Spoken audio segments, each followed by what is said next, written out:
Have you ever heard music while being asleep? When you see something that is not what it seems to be.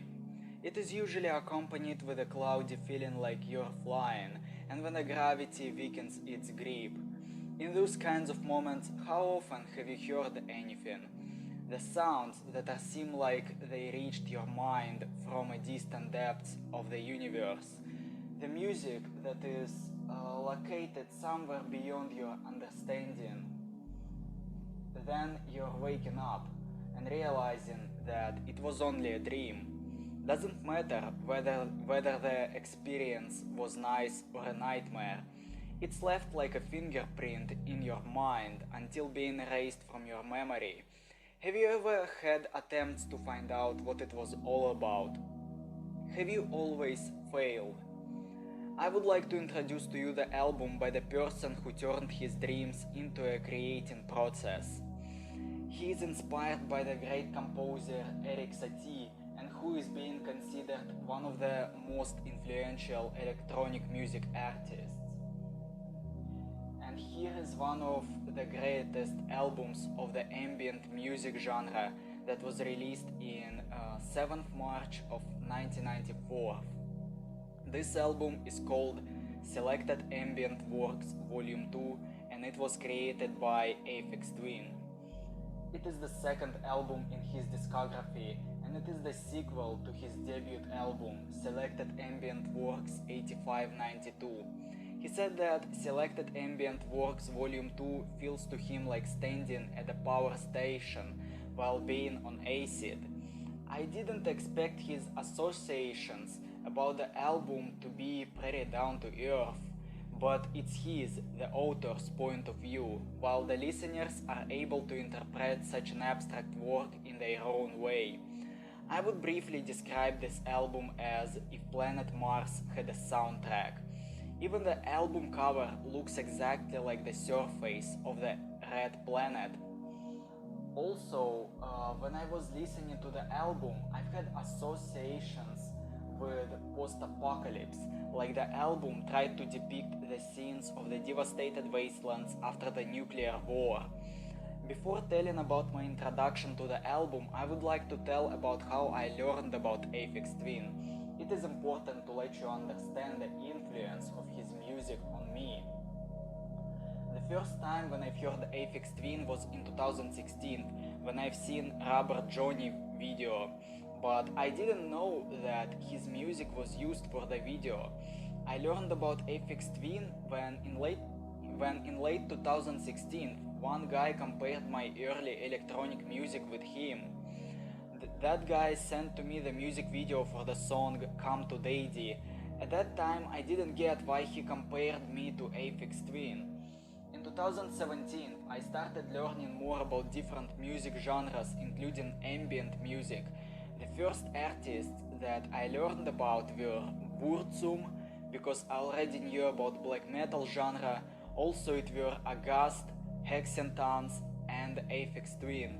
It was very interesting. The atmosphere was very dense, even if the structure of the songs didn't seem very complicated.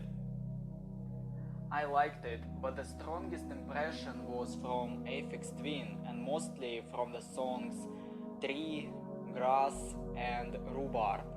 The first two songs were creepy, and I associated them with a mysterious and post-apocalyptic atmosphere. Rhubarb made the opposite effect, and I've never heard anything like that before. It was so relaxing, and I associated it with life. I even listened to Rhubarb when in 2017 I've had problems with my ears and couldn't listen to music for a few weeks.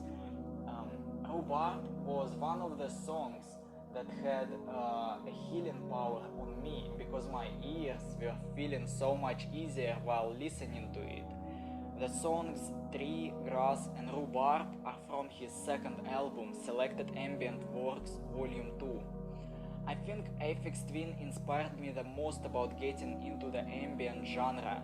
He wasn't the only electronic music artist who I listened, but he helped me to break the barrier to entry of ambient music. And I don't mean only listening, but also creating. Finally, in 2018, I decided to check out Selected Ambient Works Volume II. The first thing that I noticed about the album is the length. It is almost 3 hours long. In one of the interviews, Aphex Twin told that he doesn't understand how somebody can listen to his album for the whole hour. If that person ever did it, he is probably dead, he said. Well, I listened to his album for almost 3 hours and I'm still alive. Maybe I died after the first hour of listening and then got resurrected on the second hour. I listened to the album non-stop, in the darkness, in the nighttime. So was it boring? No, it was awesome. It was so meditative and felt like a trip, not an LSD trip. This album feels like being in the middle of nowhere, in a complete solitude. The sound of the album is so enveloping that I have started digging the atmosphere from the first minutes. When I reached the middle of the album, it felt like a trance. I was hypnotized and felt like I was somewhere else. Although I would lie if I said it wasn't exhausting to listen to the album for more than 2 hours non-stop. And because it already was the night time, I fell asleep at the last minutes of the album, so I listened to those last minutes that I have missed right when I woke up. It's okay, it's not a problem. I don't want to give any comments to each of the songs because there are too many of them, and I don't want to review an album like that. I think it would be more right to represent the album as the one common picture without trying to break it down. I'd rather to discuss how all of the songs are fitting with each other and what kind of atmosphere they are creating together. But I can tell which songs are my favorite ones. Cliffs, Rhubarb, Grass, Curtains and Tree. One amazing thing that I have noticed about the album is how balanced and dense it is about the concept, despite being so abstract. I read one of his interviews where he told how he creates an album. He said that he has hundreds or even thousands of cassette tapes, and it takes a lot of hours to listen to them and to pick up the songs that would fit each other best for the album. It is spooky to imagine how much time he had spent to gather all of the songs for Selected Ambient Works Volume II, and understanding of what a great work had been done on it makes this album even more valuable, and it was totally worth it.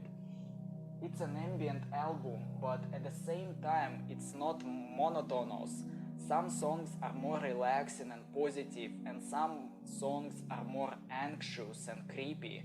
It feels so surreal and so down to earth at the same time. It is so foggy and at the same time so clear, like you can imagine the unknown.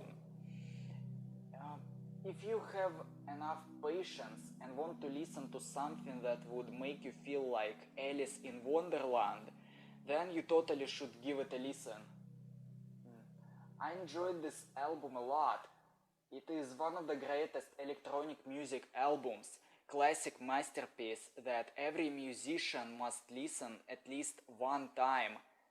Thanks for listening. Now go listen to the album, what are you waiting for?